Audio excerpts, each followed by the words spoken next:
Hey guys, and welcome back to the channel. Tonight, we're descending into a realm of shadows and whispers, a place hidden beneath the bustling heart of one of the world's most historic cities. Imagine a subterranean cathedral, not for prayer, but for water, an architectural marvel built in secret, forgotten for centuries, and rediscovered to tell a haunting tale of empire, survival, and artistry. We're journeying into Istanbul's Basilica Cistern. This isn't just about ancient plumbing, folks. It's about a world carved in silence, a testament to human ingenuity that has outlasted emperors and epochs. So, before we take our first step down into this watery underworld, if you love stories that blend history, mystery, and breathtaking beauty, do me a solid and hit that like button. And if you're new here, consider subscribing and ringing that notification bell so you don't miss out on future explorations into the incredible. As always, I'd love to know where you're tuning in from tonight and what time it is in your corner of the world. Drop it in the comments below. Now, dim those lights. Perhaps let a fan create a soft, echoing hum, and let's ease into the cool, damp, and utterly unforgettable journey into the Basilica Cistern. Beneath the thundering footsteps of tourists and the humming life of Istanbul, there lies a world carved in silence, a world that once kept the Byzantine Empire alive, drop by drop. It's called the Basilica Cistern, and if you didn't know to look for it, you might never suspect that under the cobbled streets and the clatter of modern life, an ancient cathedral of water still breathes, holding its secrets close. Can you even imagine such a colossal structure existing right under your feet, completely unknown for centuries, built in the 6th century, a period of immense ambition and architectural grandeur? During the reign of the legendary Emperor Justinian I, the cistern is far more than a mere underground storage tank. It is, in essence, a palace turned inward, a testament to an empire's foresight and its obsession with both grandeur and survival. Measuring over a staggering 800 square meters, this subterranean marvel was designed to hold up to 80,000 cubic meters of water, all ingeniously hidden beneath the city's foundations, a lifeblood concealed from the sun. But this wasn't just a crudely dug pit. This was architecture of profound elegance, a subterranean wonder crafted with immense vision and painstaking purpose. Emperor Justinian, a ruler known for projects like the Hagia Sophia, ordered its construction in the wake of devastating events that had shaken Constantinople to its core. A catastrophic fire had ravaged parts of the city, and a series of brutal rebellions, most notably the Nika riots, had tested the very foundations of his rule. His empire, already scarred by plague and internal strife, could not afford the vulnerability of water shortages. Not for its opulent palaces, its vital public baths that were central to Roman and Byzantine life, or for the thousands of citizens who depended on a steady supply. The cistern was conceived as an act of imperial resilience, a strategic reserve meant to ensure survival, to offer Constantinople a secret, unassailable wellspring in the inevitable times of siege and the pervasive uncertainty of a volatile world. But perhaps what makes the Basilica Cistern most breathtaking, what truly captures the imagination and silences the modern mind, isn't its impressive scale or its vital historical function. It's its unexpected, almost surreal style. Imagine descending into the earth and finding not a damp cave, but a forest of 336 marble columns, each soaring around 9 meters tall, disappearing into the inky water below and supporting a gracefully arched ceiling above, like silent, eternal sentinels. Many of these colossal pillars were repurposed, borrowed, or stolen. Some might say with a knowing wink, from the ruins of older pagan temples and forgotten monuments scattered across the Byzantine Empire. Their varied styles, a testament to their diverse origins, don't quite match. Some are intricately fluted, others are starkly plain, hinting at the grand improvisation and perhaps the pressing urgency that accompanied their installation in this hidden sanctuary. It's a silent gallery of empires past, pressed into service for a new master, As you descend the worn stone staircase today and step into the vast, cool chamber, the atmosphere shifts, the temperature drops, a gentle coolness clinging to your skin, and the air becomes heavy with the scent of ancient stone and damp earth. The surface of the water, dark and still, ripples quietly beneath strategically placed wooden walkways, and all around you, shadows dance across the columns, now bathed in a soft, amber light designed to evoke mystery and awe.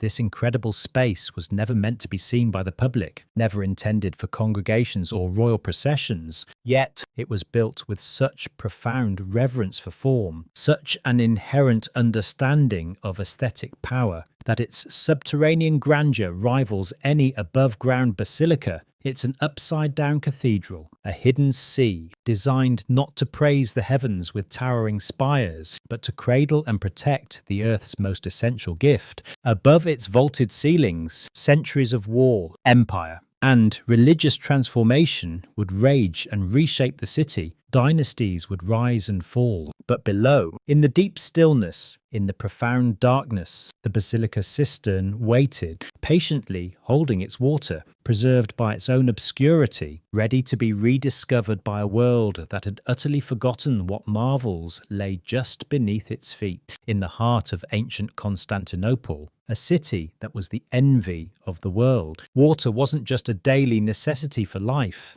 It was a critical instrument of strategy, a symbol of imperial power, and the very lifeblood ensuring both survival and sovereignty. The Basilica Cistern, while perhaps the most famous today, was not the city's only such reservoir, but it was undeniably among the largest, most ornate, and most crucial to the imperial district. Its primary design was to serve the Great Palace of Constantinople, the sprawling administrative and residential heart of the Byzantine Empire, and the surrounding strategically important buildings. It was ingeniously fed by a network of aqueducts that snaked for miles from distant freshwater springs nestled in the Belgrade forest. These aqueducts, including the still impressive Valens Aqueduct, were engineering marvels in their own right. Channeling life into the city, the population of Constantinople was enormous for its era, a teeming metropolis of hundreds of thousands of souls, all demanding a constant supply of fresh water. This water wasn't just for drinking and basic sanitation,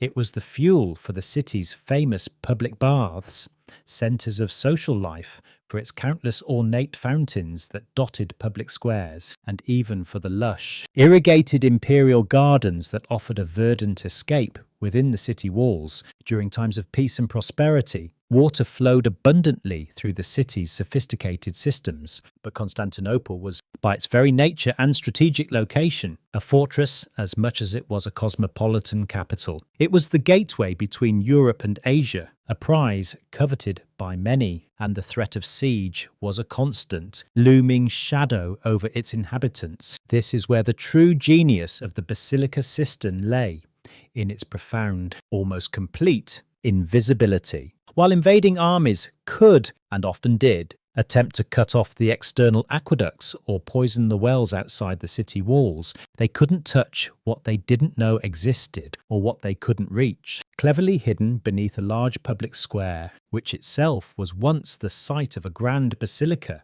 hence its name, Yerebatan Sarnıcı in Turkish, meaning sunken cistern or sunken palace. This subterranean reservoir acted as a vast, secret water reserve. It could supply the palace complex and its vital surrounding districts with life-sustaining water for extended periods, even when war battered the formidable Theodosian walls above. Its construction, a monumental undertaking by Emperor Justinian, was a testament to both Byzantine engineering prowess and the empire's capacity for large-scale mobilization of labor. Thousands of individuals, many of them slaves or conscripted laborers, along with skilled artisans, worked under imperial orders in the dim, cramped conditions underground. Materials, particularly the striking marble columns, were, as mentioned, extensively recycled from across the vast expanse of the empire. Many were salvaged from the ruins of pagan temples in various Roman provinces, especially from Asia Minor, which were being dismantled as Christianity became the dominant religion. this practical reuse is why, as you walk through the colonnaded forest today,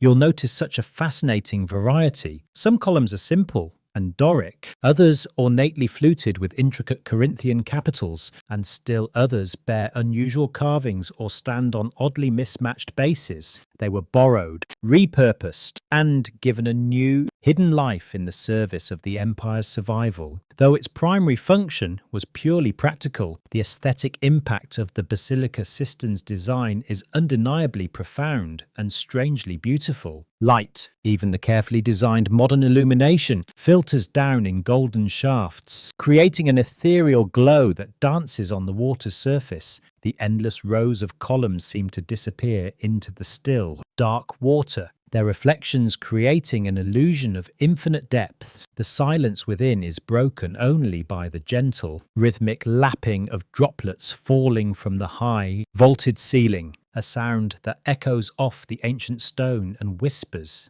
through the vast, cavernous space like a secret language. Visitors today often describe the experience as otherworldly, haunting, deeply elegant, and almost spiritual, like stumbling upon a forgotten cathedral built for water spirits or the ghosts of emperors past. Few places on earth embody Constantinople's quiet, enduring genius better than this underground sea. It wasn't just an architectural marvel.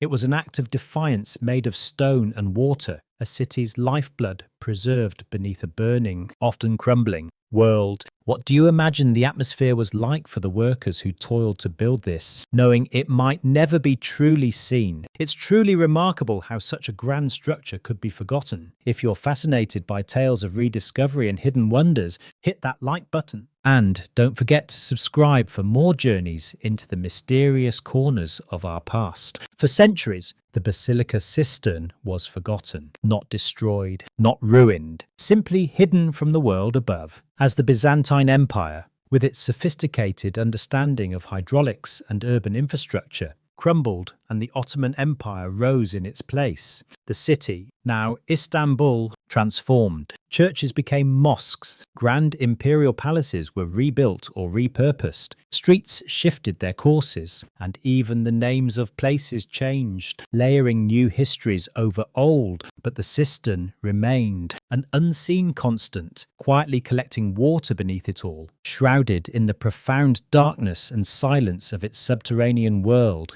By the time the Ottomans, led by Sultan Mehmed the Conqueror, breached the Theodosian walls and conquered Constantinople in 1453, the Basilica Cistern had already faded from common collective memory. The Ottomans, brilliant architects and engineers in their own right, established their own sophisticated systems for water management, including new aqueducts, fountains, and public baths. They rarely, if ever, utilized the older, now hidden, Byzantine cisterns, often considering them relics of a superseded era, or perhaps simply unaware of their full extent and functionality. And so the Basilica Cistern, once a vital organ of the imperial capital, fell into almost complete obscurity. It wasn't actively demolished or filled in. It was just ignored, left off the maps, and allowed to slip from the city's conscious awareness. Yet, as is so often the case with buried wonders and forgotten secrets, it couldn't stay hidden forever. Whispers began to circulate among the residents of Istanbul's Sultanahmet district, the historic heart of the old city. Locals living above or near the site claimed they could draw up fresh water and sometimes even catch fish by lowering buckets through mysterious holes in their basements. Some told tales of eerie echoes and disembodied voices seeming to emanate from deep underground. Others swore that their cellars stayed unnaturally cool and damp, even during the sweltering heat of Istanbul's summers. Curiosity, that persistent human trait, began to stir. It wasn't until 1545, nearly 1,000 years after its magnificent construction, that the Basilica Cistern was formally rediscovered and brought back into the light of historical awareness. A Dutch scholar and traveller named Petrus Gillius, or Pierre Gilles, who was in Constantinople working on topographical studies of the ancient city for the French king, heard these local rumours and, intrigued, decided to investigate. Entering a private home in the area, he was led to a basement where, by the flickering light of a torch, he descended through an opening into the overwhelming darkness below. And there it was, a vast, echoing chamber filled with water and stone, perfectly preserved beneath the earth, a lost world revealed. He described the space in his writings with sheer awe, the endless rows of columns disappearing into the inky blackness, the strange fish gliding silently through the still water, and the occasional faint ripple on the surface reflecting the torchlight. His accounts, published after his travels, reintroduced the Basilica Cistern to the European world, and slowly its legend, part fact, part fantasy, began to resurface. Yet, even after this dramatic rediscovery, the cistern remained mostly neglected for several more centuries. Locals occasionally used it as a well or an impromptu fishery, and some adventurous travellers might have sought it out,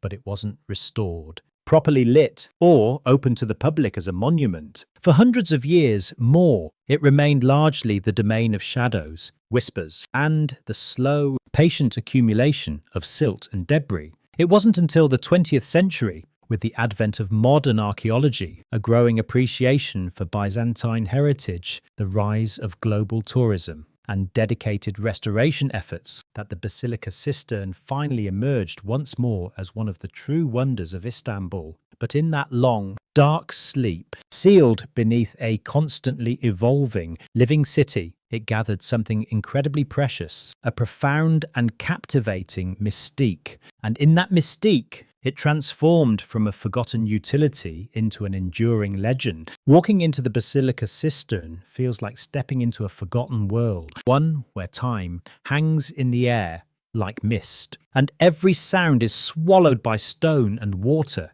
The moment your foot hits the modern wooden walkway that now snakes through its vast expanse, you're surrounded by that forest of 336 marble columns rising from the dark, still water, like an army of ancient guardians, their tops disappearing into the gloom of the vaulted brick ceiling above. Each one stands nearly 9 meters, about 30 feet tall, silent titans holding up the earth, or at least the bustling city of Istanbul, that unknowingly trod above them for centuries. But these columns, as we've noted, weren't custom made for the cistern. They were, in a sense, architectural refugees, recycled from the ruins of abandoned temples, forgotten palaces, and dismantled public buildings from across the vast Byzantine Empire and its Roman predecessors. Roman, Greek, and even older pagan craftsmanship converged here, underground, making the cistern a kind of unintentional museum, a mosaic not of coloured tiles, but of disparate cultures and fallen glories. Look closely, and you'll see the differences. Some columns are smooth and elegantly plain, Doric or Ionic in their simplicity. Others are ornately fluted, their surfaces carved with intricate patterns, perhaps once gracing the portico of a grand temple. Many are topped with beautifully preserved Corinthian capitals, their acanthus leaves still sharp and clear, despite the centuries of dampness. A few are curiously mismatched, a simple shaft supporting a highly decorative capital, or vice versa. Some are chipped, some bear the scars of ancient fires or earthquakes, revealing their second-hand nature and the tumultuous history of the city above. It's as if each pillar carries its own forgotten story, a silent testament to its original purpose, now divorced from its sunlit origins and reborn here to hold water instead of gods or emperors. The ceiling, a masterpiece of Byzantine engineering, is constructed from brick and mortar, forming a complex web of graceful, groined arches. The architecture is undeniably functional, designed to distribute the immense weight of the water and the city above, yet it achieves an almost spiritual level of awe-inspiring beauty. The sheer scale of the space is humbling.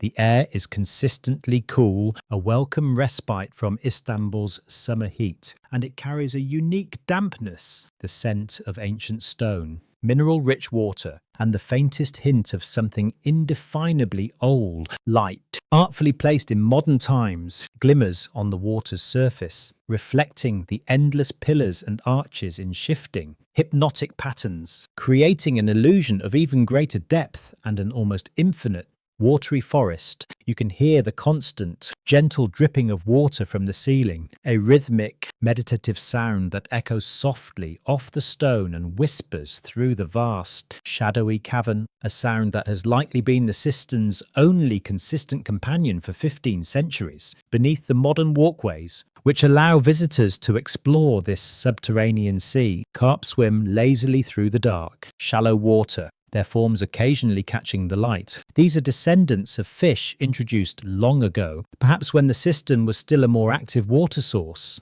or maybe later, when locals discovered this hidden fishery beneath their homes. They are now the only living souls who've never truly left this ancient place. There's an undeniable reverence here, not necessarily in a strictly religious sense, but in the palpable weight of time and human endeavour. You are surrounded by columns plundered from distant temples, set in place by the hands of thousands of forgotten labourers, ignored by subsequent empires, and now carefully illuminated for modern eyes to marvel at. The space is quiet, not because signs demand it, but because people instinctively fall silent, perhaps awed by the grandeur, perhaps by the stillness, as if the cistern itself commands respect. This isn't just a ruin to be observed, it's a living memory of Roman grandeur, Byzantine pragmatism, Ottoman indifference, and ultimately modern wonder. The columns don't just hold up the ceiling, they hold up centuries of history. They hold an almost tangible silence.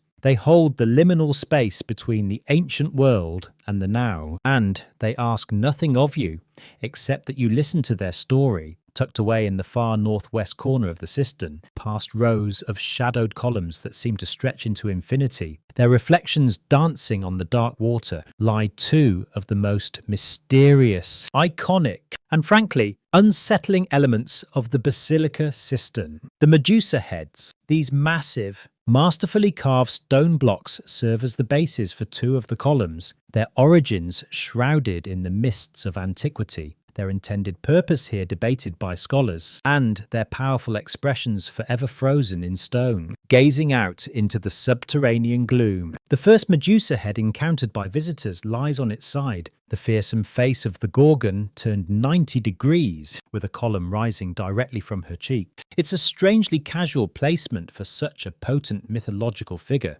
as though she were a conveniently shaped stone, simply discarded and repurposed. The second is even more peculiar, and perhaps more intentionally placed. It's positioned completely upside down, her serpent hair now appearing to hang downward into the dampness. Her powerful, stony face eerily calm despite its inversion. No plaque from Justinian's era explains their presence. No surviving Byzantine inscription reveals their exact source or the reason for their unusual orientation. They simply are silent enigmas in a hall of silent columns. Where did these colossal heads come from? Most scholars and archaeologists believe they were brought from a late Roman-era pagan temple, possibly one dedicated to the goddess Athena, with whom Medusa is mythologically linked, or perhaps from a grand public building of that period. As Christianity became the dominant religion, many such pagan structures were dismantled, their ornate stonework reused as convenient building material in new Christian basilicas, fortifications, and, evidently, cisterns. This was a common practice in Justinian's empire,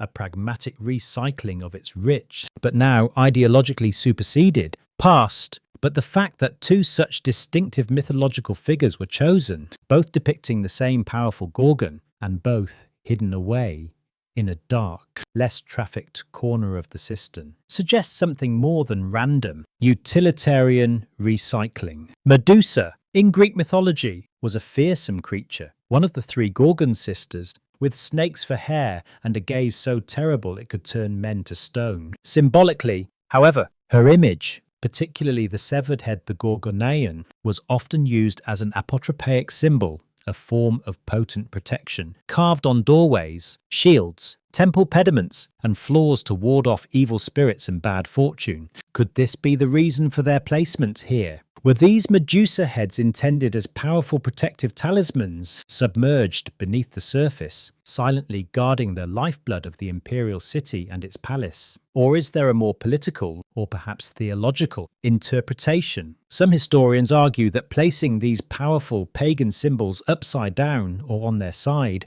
was a deliberate act of Christian triumphalism. It was a symbolic gesture, a visual statement of the new religious order, a way of saying, the old gods, the pagan deities, are now underfoot, their power broken, their once revered images now serving as mere foundations for the new Christian empire. But, as with so much about the Basilica Cistern, nothing is definitively confirmed, and that very ambiguity is what makes these Medusa heads so captivating. The dim, atmospheric lighting that now falls on their ancient faces, the constant sound of dripping water around them, the way they rest under centuries of immense stone weight, it all combines to create an unforgettable feeling that they are watching. Not malevolently, not angrily, but with a timeless, knowing presence. They are the unexplained, potent echo in an otherwise orderly, engineered space. You come to the Basilica Cistern for the awe-inspiring columns, you stay for the profound stillness.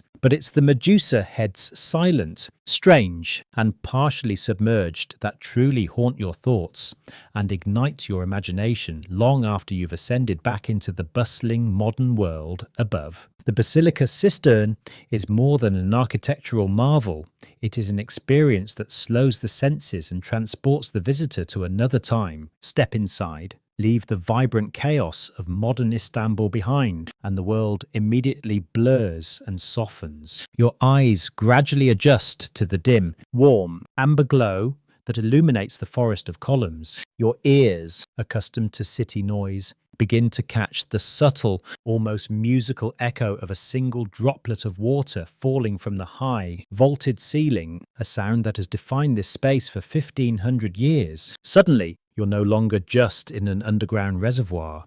You're in a space where light, sound, and time itself seem to drift and behave differently. Sound, in particular, takes on an otherworldly quality here. Footsteps on the wooden walkways don't echo sharply. They ripple, bouncing softly off the wet stone and the water's surface, creating a gentle, percussive rhythm. Conversations instinctively become hushed, not out of any formal etiquette, but from an innate human response to the profound stillness and the immense weight of centuries pressing down from above. Even the silent glide of the carp in the dark water below seems to contribute to the meditative atmosphere. It's a place that encourages introspection, a quiet reverence. Then there's the light. During the Byzantine era, this space would have been almost entirely dark, lit only by the occasional flickering torch of a maintenance worker. Today, carefully designed modern lighting plays a crucial role in the cistern's magic. Uplights cast dramatic, elongated shadows of the columns across the vaulted ceiling, highlighting their rough textures, their varied capitals, and their mismatched forms.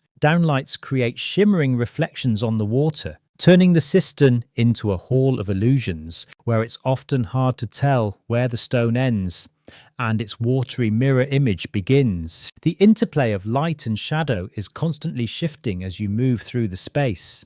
Every twist of perspective reveals a new vista, a different column base coming into view, a subtle change in ceiling height, or the unexpected glint of moisture on an ancient stone face. The still, dark water, now kept at a shallow depth of only a few feet, becomes an integral part of this visual symphony, reflecting the pillars above and doubling the perceived height of the space, transforming it into an almost infinite, submerged cathedral. The surface is occasionally broken by the gentle ripple of a gliding fish, or the concentric circles spreading from a falling droplet, as if the cistern itself is breathing.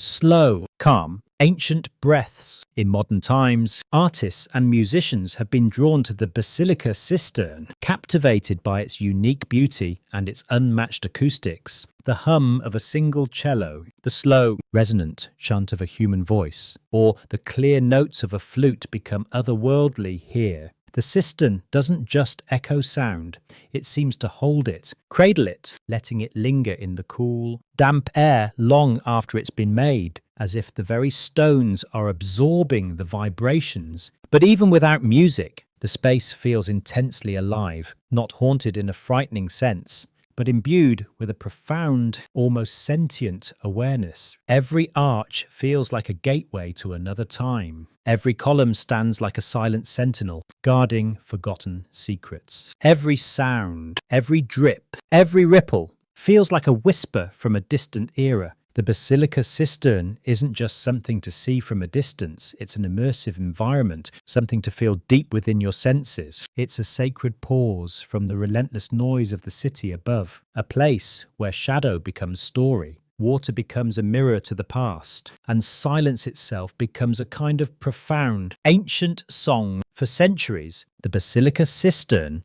existed in the margins of Istanbul's history, a profoundly practical space built for the city's survival, later forgotten by empires, and then rediscovered almost by accident. But in the modern age, it has transformed into something entirely different, yet equally vital, a powerful symbol of Istanbul's deeply layered identity, a mesmerizing blend of empire and myth, of water and stone, a tangible connection between the East and West, the ancient and the contemporary. Serious restoration efforts for the Basilica Cistern began in the 1980s, as a global interest in preserving Istanbul's unique ancient wonders grew. The cistern, over its long period of neglect, had suffered. It had endured partial flooding, the slow decay of some of its structures, and occasional misuse, even serving at times as an informal dumping ground or an illicit fishery for those who knew of its secret waters. But dedicated conservation teams changed its fate. They painstakingly drained the murky water,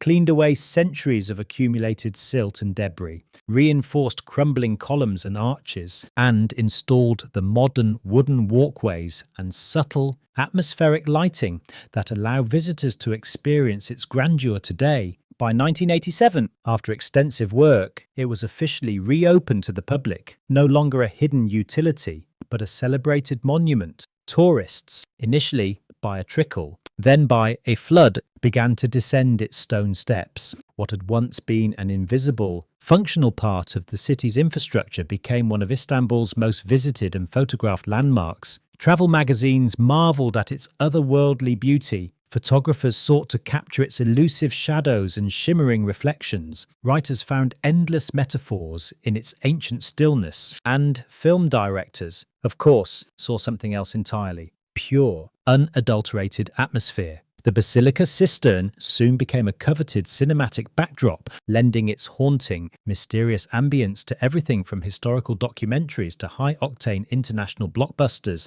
Most famously, it made a memorable appearance in the 1963 James Bond film From Russia with Love, where 007 Sean Connery navigated a small boat between its shadowy columns in a tense scene beneath Istanbul. More recently, it was featured prominently in the 2016 film Inferno, adapted from Dan Brown's thriller, transforming the ancient reservoir into a dramatic stage for modern suspense and a climactic confrontation. But the cistern is more than just a stunning film set or a popular tourist attraction. It serves as a profound mirror of Istanbul itself, a city constantly, beautifully, and sometimes tragically built atop its own rich and complex past, just as churches lie beneath mosques, and Roman palaces are foundational to Ottoman structures, and ancient roads are buried under modern avenues. The Basilica Cistern reminds every visitor that history is literally underfoot. It is a tangible link to the continuity of human endeavour, a testament to the genius of Byzantine engineering and the enduring power of such hidden places. Its transformation from a utilitarian water storage system to a global cultural icon is a story in itself, reflecting how a city's needs and values can change and how forgotten spaces can be reborn with new meaning. It no longer holds water for emperors and their courts, but it holds something perhaps even more precious for the millions who visit: a sense of wonder, a connection to the deep past, and an appreciation for the silent, enduring beauty hidden just beneath the surface of our everyday lives. This space, once built in secrecy by an empire, now draws the entire world to whisper its name and marvel at its survival. It is no longer just a cistern, it is a threshold to mystery, a sanctuary of memory, and a journey into the unseen heart of a city that refuses to let its past be forgotten. Walking through the Basilica Cistern today, surrounded by the cool air and the rhythmic drip of water, it's easy to forget just how fragile this subterranean marvel once was, how close it came to being lost entirely to neglect, or the relentless development of a growing city. The structure has no lavish entrance, no towering facade to announce its presence. It was, by its very design, meant to be unobtrusive, to disappear. And yet, it has survived devastating earthquakes, waves of invasions, centuries of political upheaval, the indifference of neglect, and the unyielding march of time itself. But such survival rarely happens by accident. The Basilica Cistern owes its continued existence and its current pristine state to a series of quiet guardians. These were not emperors or famous generals, but dedicated engineers, insightful scholars, curious local residents, and, in more recent times, passionate preservationists who refused to let this unique piece of history fade into oblivion. During the long Ottoman period, after its official rediscovery by Petrus Gilius, it was largely unofficially maintained by the ordinary residents living above and around it. They accessed its waters through wells and cellar openings. They may not have comprehended its full imperial scale or its original grandeur, but they valued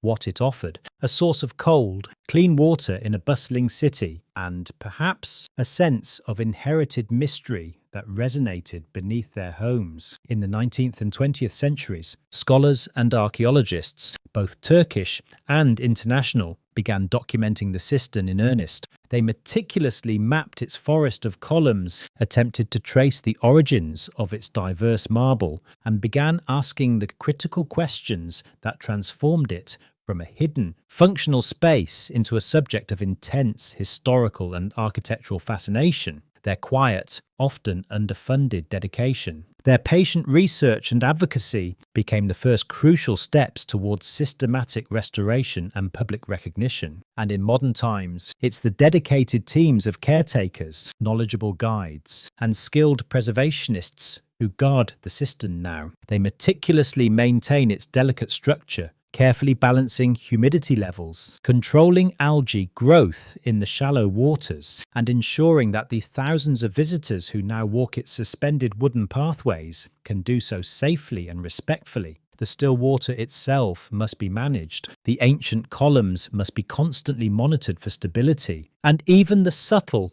atmospheric lighting must be delicately balanced. Too much light and the enchanting, shadowy mood is shattered. Too little, and the details of its ancient past slip back into obscurity. The cistern is also guarded by its storytellers, those who share its rich history, who translate the profound silence of the space into meaning for a new generation. Every tour guide who recounts the tales of Justinian and the Medusa heads, every documentary filmmaker who captures its ethereal beauty, every quiet traveller who lingers a moment longer in front of those enigmatic carved faces, they too become keepers of the cistern's legacy. And let's not forget the local Istanbulites, the people who grew up hearing their grandparents' tales of catching fish in basement wells, or of shadowy, ancient stone rooms existing just beneath the city's everyday life. For them, the Basilica Cistern is not just another tourist site on a map.